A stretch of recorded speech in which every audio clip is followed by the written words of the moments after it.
Hello, this is Pete from Lodi, California in the Central Valley. This is the arrangement for the natural current SunRay pool pump environment. It's approximately 10:30. This is the pool, and it's a 34,000 gallon vinyl pool liner from Pool Warehouse. There's the kettle.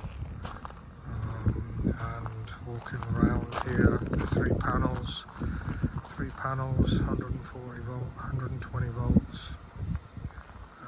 There's the pool pump environment,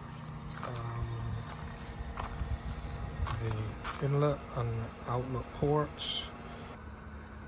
Here's the view looking south, three panels, 120 volts, 40 volts each. There's the wiring and the DC isolator.